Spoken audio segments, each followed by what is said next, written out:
belajar dari as-siqah billah. Tips pertama adalah as-siqah billah. Percaya deh sama Allah. Percaya sama Allah. Jangan berdoa dengan ragu-ragu. Kayak kita datang kepada seseorang untuk minjem duit, tapi kita ragu, dia nih kayaknya orangnya susah kalau dipinjemin. Kalau minta dipinjemin gitu, ini saya lagi ada masalah dikit nih, boleh minta bantu nggak? Apa? Gimana ya ngomongnya? Susah ngomongnya tuh, ragu-ragu gitu kan ya. Akhirnya kita ngomongnya tuh nggak enak, nggak nyaman, membuat dia juga ngasih ke kita juga ragu-ragu. Akhirnya nggak nyaman tuh hubungan kita sama dia. Tapi kalau kita yakin banget sama dia orangnya baik, kalaupun dia nggak ngasih dengan cara yang kita minta, kita yakin bahwa dia tuh pasti akan nolong kita.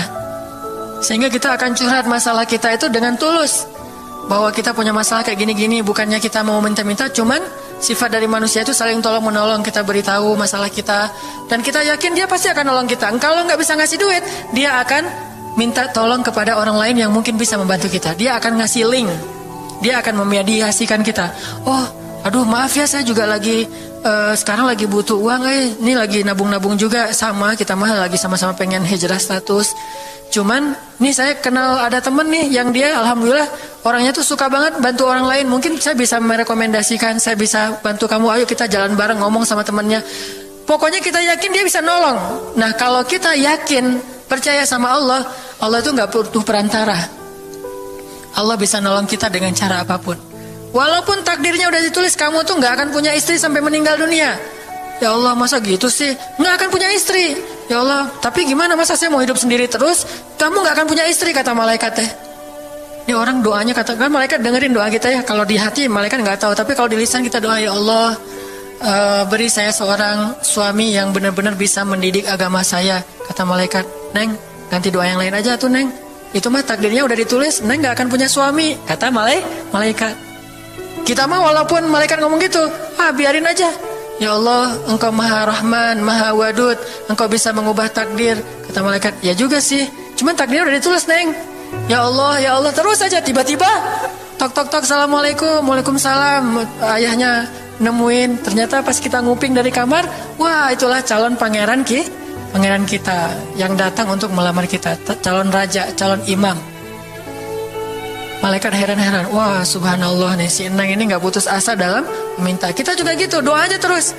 Walaupun takdirnya sudah ditulis, karena Allah bisa mengubah takdir lewat doa dan harapan. Masih ingat cerita seorang ibu di zaman Nabi Musa dulu? Yang datang kepada Nabi Musa bilang, ya Nabi Allah, ya Kalim Allah, saya gak punya anak, udah tua kayak gini, bisa gak ya saya minta tolong Nabi Musa doa kepada Allah supaya saya punya anak. Kata Nabi Musa, bisa aja sih, nggak apa-apa ibu. Ya udah saya doain, ya Allah, ini ada ibu minta anak. Kata Allah, ya Musa bilang ke dia nggak akan punya anak, itu sudah takdirnya. Kata Nabi Musa, ibu maaf, udah ada jawaban nih dari Allah. Gimana ya Nabi Musa? Allah bilang takdir ibu nggak akan punya anak. Oh gitu ya, ya udah deh pulang. Sampai di rumah, ya Rahim, ya Rahim, doa aja terus. Besok datang lagi, karena dia pengen tahu kabar dari langit. Nabi Musa itu bisa bicara ke langit. Ya Nabi Allah, saya mau tahu nih, kira-kira Allah sudah memperkenalkan belum ya permintaan saya? Permintaan apa? Pengen punya anak. Tapi kan kemarin udah, kata Allah takdirnya gak akan punya anak. Ya coba aja dulu sekali lagi, siapa tahu sudah mau. Sekarang Allah memperkenankan. Wah ini benar-benar dia husnuzan sama Allah. Siqah, percaya sama Allah. Gak percaya kepada yang lain, percaya sama Allah aja.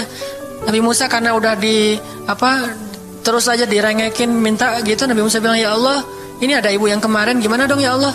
Kata Nabi Musa, kata Allah, ya Musa, takdirnya dia gak akan punya anak. Bilang sama dia, ibu, udah terima aja takdir ibu gak akan punya anak. Oh iya, pulang lagi, ya Rahim, terus aja sepanjang malam, sepanjang hari doa, berhari-hari datang lagi kepada Nabi Musa. Ya Nabi Allah, udah berubah belum? Udah mau belum Allah ngasih saya anak? Kan udah kemarin takdirnya, tapi coba lagi, sekali lagi aja. Nabi Musa minta lagi ke Allah, kata Allah masih yang sama, pulang lagi, gak datang-datang lagi ke Nabi Musa. Setelah beberapa bulan, datang-datang bawa bayi. Assalamualaikum, udah semangat sekarang, beda gitu ya. Kalau dulu Assalamualaikum, melas gitu ya. Sekarang Assalamualaikum, hai Nabi Musa. Kata ibu, Ibu yang kemarin, ya itu siapa? Anak saya. Hah? Anak ibu? Anak kandung maksudnya? Bukan nyuri. Nggak, anak kandung saya ini Nabi Musa. Wah, Nabi Musa nggak wah sih, subhanallah kalau Nabi Musa. Kalau saya mah wah gitu ya.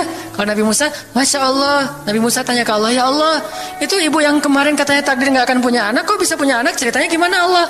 Ceritain dong. Saya kok nggak update gitu informasinya, kata Nabi Musa. Allah ngasih update. Kata Allah, Musa, setiap kali aku bilang dia gak akan punya anak, dia terus berdoa dengan menyebut Ya Rahim, Ya Rahim.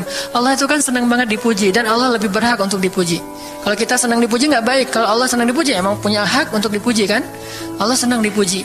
Dia bilang Ya Rahim, kamu bilang gak akan punya anak, dia bilang Ya Rahim. Terus saja berharap, wahai Musa, sesungguhnya rahmatku mendahului takdir. Rahmatku mendahului takdir. Akhirnya dengan sifat rahim, Allah mengubah takdir ibu ini. Walaupun secara ilmiah gak mungkin punya anak karena sudah menopause, tetapi Allah yang memiliki kekuasaan atas segala sesuatu. Nah, tips pertama adalah kalau kita pengen doanya powerful, melahirkan mukjizat dan keajaiban, adalah ats-tsiqah billah. Harus percaya sama Allah. Pertama, percaya bahwa Allah Subhanahu wa taala itu Maha Kuasa mengubah apapun yang dia kehendaki. Apa yang Allah ingin, masya Allah, kan pasti terjadi. Wa man lam yasha lam yakun. Kalau Allah nggak pengen, nggak akan terjadi. Jangan suuzon sama Allah terus bilang, nggak enak banyak minta, amal saya sedikit, mending saya beramal aja nggak usah banyak minta. Jangan memperlakukan Allah seperti kita memperlakukan makhluk. Orang kalau kita banyak minta, dia akan kesulitan. Lama-lama dia akan merasa terganggu. Tapi Allah kalau nggak diminta, dia marah. Manusia kalau kita minta banyak-banyak, dia marah. Allah kalau kita nggak minta, dia malah marah. Masya Allah ya, luar biasa. Allah tuh senang banget kalau hambanya meminta. Sehingga di antara hamba yang paling Allah cintai, di antara hamba-hambanya, hamba yang paling banyak menengadahkan wajah dan telapak tangannya. Ilahi, ilahi. Minta sama Allah. Allah tuh suka banget diminta. Orang yang suka meminta itu bahasa Arabnya awwahun. Inna Ibrahim la awwahun halim. Ibrahim itu hamba yang awwahun halimun. Awwah, halim. Halim itu artinya menahan amarah. Awwah, da'a. Da'a artinya banyak berdoa. Kalau da' itu berdoa. Kalau da'a, senang banget doa. Ada masalah dikit, ilahi, Rabbi, ngadu aja ke Allah, manja gitu. Dan Allah tuh senang banget dengan hamba yang kayak gitu. Sehingga sampai Nabi mengatakan, mintalah kepada Allah walaupun cuman garam. Garam aja minta ke Allah. Sepele banget masalah kita. Ya Allah, mudah-mudahan nanti nggak macet ya. Minta sama Allah. Kok macet ya Allah? Ya biar kita sabar. Udah tahu jam macet berangkatnya telat gitu ya. Jangan salahin Allah. Tapi minta, bilang, biasakan kita tuh komunikasi sama Allah dengan manja. Ya Allah, mudah-mudahan saya bisa jawab ujiannya. Udah belajar sih ya Allah, cuma nggak tahu kan semuanya di tanganmu. Minta ke Allah. Bismillahirrahmanirrahim. Makan ya Allah, ini rezeki darimu. Makasih ya, makan. Kalau bahasa lainnya makasih, alhamdulillah. Alhamdulillahilladzi at'amani hadza wa razaqanihi min ghairi haulin minni wala quwwah. Hafal tuh? Kalau nggak hafal, udah aja bismillah lah. Alhamdulillah gitu. Bismillah ya Allah, masya Allah nih rezeki darimu. Udah selesai makan, udah sendawa gitu. Alhamdulillah, Allah baik banget. Ngomong sama Allah, sering-sering komunikasi sama Allah. Dan Allah itu wa huwa ma'akum aina ma kuntum. Dia bersama kalian dimanapun kalian berada. Bersama ya, bukan ada. Kalau ada itu beda. Allah di mana-mana itu beda. Tapi Allah bersama kalian itu artinya Allah melihat, Allah mendengar, Allah menyaksikan, Allah mencatat, Allah maha menilai bersama kita. Kalau ada, dia bertempat. Sehingga nanti kalau ada anak bilang, "Mah, Allah di mana?" Allah ada di mana-mana, Dek. Tadi dia malah karena cerdas, kalau gitu di WC juga ada, kan nggak boleh kan? Ini jawaban yang keliru, kurang filsafat. Allah itu bukan ada di mana-mana. Allah bersama kita dimanapun kita berada. Itu beda. Kalau bersama, ma'iyah artinya Allah melihat, menyaksikan, mendengar, menghargai, dan terus memelihara dimanapun. Sehingga nggak usah khawatir bahwa ini mah nggak di masjid, nggak apa-apa selama bukan di tempat yang najis seperti di kamar mandi atau di mana yang tempat-tempat yang nggak boleh, kita itu mah nggak. Tapi yang di tempat yang umum, di pasar, di jalan, lagi di kendaraan, di dalam masjid, di luar masjid, Allah, Ilahi, Rabbi. Kalau perlu lebih ini lagi, lebih manja lagi, pakai irama dikit, Allah, gitu. Wah, kayak orang manggil temennya gitu. Atau kita miss call Allah dulu, ya Allah. Udah nggak ngomong apa-apa. Itu miss call, miss call Allah. Ngapain miss call? Caper, kangen sama Allah. Allah gitu lagi. Itu zikir kan? Allah, kata Allah, ada apa hambaku? Allah lagi, terus saja Allah di miss call berkali-kali. Pas Allah buka, wah 100 miss call, Allah 100 kali zikir. Udah 100 kali miss call, Allah yang telepon balik. Ada apa hambaku? Wah, ditelepon sama Allah lewat kejadian-kejadian hidup. Tiba-tiba ada kejutan dari Allah, langsung bilang sama Allah, thanks Allah. Kan romantis tuh sama Allah. Jangan cuma sama cewek doang bilang thanks, segala macam bahasa-bahasa yang keren. Sama Allah juga harus keren. Tapi setelah thanks, alhamdulillah, karena itu yang paling baik. Intinya harus percaya sama Allah. Allah tuh senang banget didoain. Kita berdoa kepadanya gitu. Allah tuh senang. Terus makna percaya sama Allah juga, kita percaya bahwa Allah itu nggak akan ngecewain orang yang berdoa. Ujibu da'watad da'i idza da'an. Aku pasti mengijabah doa hamba-hamba yang berdoa kepadaku. Enggak usah khawatir, pasti diijabah. Tapi kok masih belum aja Ustadz? Nah, kita harus belajar apa itu makna diijabah. Jangan-jangan Allah udah mengijabah, kita nggak ngerti. Kayak ada analogi tentang orang yang tenggelam, terus dia meninggal sambil menuduh Allah, Allah kok nggak nolong saya? Bukankah aku sudah mengirim pelampung? Jadi pelampung itu cara Allah menolong kita. Kita berharap ditolongnya tiba-tiba selamat aja di pantai. Nggak kayak gitu. Allah punya cara. Sehingga kita harus belajar memahami maksud Allah. Allah maksudnya apa? Di antara cara Allah mengijabah, kata para ulama, satu, Allah mengijabah persis seperti yang kita minta. Dua, Allah mengijabah yang lebih baik dari yang kita minta. Yang ketiga, Allah kalau nggak ngasih persis, ngasih yang lebih baik, dikasih di akhirat. Bahkan itu lebih keren daripada di dunia. Kok di akhirat sih? Ntar dulu. Akhirat itu jaraknya gak jauh dengan kita, cuma 60 tahun. 60 tahun tuh cepat banget loh. Sekarang rata-rata usianya berapa? Bahaya kalau nanya usia. Kalau saya udah setengah, udah 30-an tahun. Teman-teman pasti masih 17 ya. Angkat tangan yang 17. Nggak ada, di bawah 20 tahun, di bawah 20 tahun. Yang di atas 40. Nggak berani ngangkat tangan, ada sih. Artinya waktu 60 tahun itu nggak lama, sebentar doang. Jadi analoginya gini, kita lagi kuliah, pengen nikah. Terus kita naksir sama seorang cewek cantik banget. Dan saking cantiknya sampai kita cuma bisa bermimpi. Wah, saking cantiknya kayaknya nggak mungkin banget buat kita. Tiba-tiba ayahnya bilang, Dek, kamu senang sama anak saya? Yang mana Pak? Masih nanya yang mana? Takutnya yang tadi kebalik. Ini yang lagi Yang lagi kuliah, yang namanya si Fulanah misalnya. Sebutlah namanya Nisa apa gitu ya. Terus dia bilang, boleh. Bapak setuju kamu nikah sama anak saya, tapi ditunda dulu sampai kamu lulus kuliah. Kita seneng gak tuh? Sampai lulus kuliah, gak apa-apa. Masa kita bilang, gak mau Pak kalau lulus kuliah, mending gak usah deh, saya mau yang sekarang. Pasti gak gitu kan? Karena kita tahu ini cantik banget, keren banget, soleha banget, idola banyak cowok-cowok di kampus, dikasih buat kita. Syaratnya cuma satu, tunggu lulus kuliah 4 tahun lagi. Pasti kita akan sabar banget menanti tuh. Gak mungkin kita bilang, Pak, Bapak kalau nawar yang serius dong. 4 tahun mah lama tuh Pak. Yang kedua, tips supaya doa kita powerful.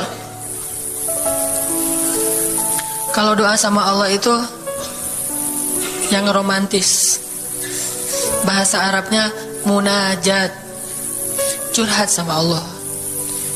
Dan doa itu ibadah, bukan sekedar permintaan, bukan cuma request, tapi ibadah. Jadi kalau orang rajin doa sama Allah itu akrab sama Allah. Dan kalau akrab jadi romantis sama Allah, enak gitu, hubungannya dengan Allah tuh adem banget, nyaman banget. Pas dia berdoa, ilahi. Gini ngomong. Kayak Nabi Zakaria yang tadi di surat Maryam pas sholat rakaat kedua. Apa kata Zakaria? Ini bentuk curhatnya Zakaria. Qala rabbi inni wahana al-'azmu minni washta'ala ar-ra'su shayba wa lam akun bidu'aika rabbi syaqiyya. Nabi Zakaria doa romantis, suaranya pelan. Wadhkur fil kitab dzikru rahmati rabbika 'abdahu Zakaria idz nada rabbahu nidaan khafiyya. Zakaria tuh kalau doa tuh lirih banget suaranya. Lembut banget. Jadi duduk sendiri, ilahi ya Allah. Bersenandung seperti Nabi Daud. Romantis sama Allah, bukan ya Allah. Itu mah doa khusus untuk perang, itu mah. Doain Palestina, doain Suriah itu harus tegas. Kayak Nabi kalau berdoa itu dengan menelunjuk. Kadang Nabi mengangkat tangan, kadang Nabi mengangkat kedua tangan sampai tinggi, kadang Nabi nggak mengangkat tangan, kadang Nabi memakai telunjuk. Semuanya itu sunnah. Jangan kita saling debat masalah, oh nggak boleh angkat tangan. Kadang Nabi mengangkat tangan, kadang Nabi tidak mengangkat tangan, kadang Nabi malah menunjuk gini. Kalau urusannya bab perang, biasanya gini. Ya Allah, ya Allah, bukan nyuruh Allah ya. Beda kesannya nelunjuk Arab dengan nelunjuk Indonesia. Kalau Arab, ngapain lo nunjuk gue, kan gitu ya. Kalau Allah mah nggak kayak gitu. Allah pakai bahasa Arab, jadi pakai filsafat Arab. Nelunjuk itu maknanya sangat berharap dan tegas gitu. Jadi kita doa pelan, ya ilahi inni wahana al-'azmu minni washta'ala ar-ra'su shayba wa lam akun bidu'aika rabbi syaqiyya. Ya Allah, tulang saya udah lemah, rambut saya sudah beruban semuanya, tidak ada satu helai pun yang hitam. Tapi saya belum pernah berputus asa dari berdoa kepadamu ya Allah. Ini namanya curhat. Wa inni khiftul mawaliya min warai. Ya Allah, saya takut banget kalau saya meninggal tidak ada yang meneruskan dakwah saya, sedangkan Bani Israel itu mudah tergelincir.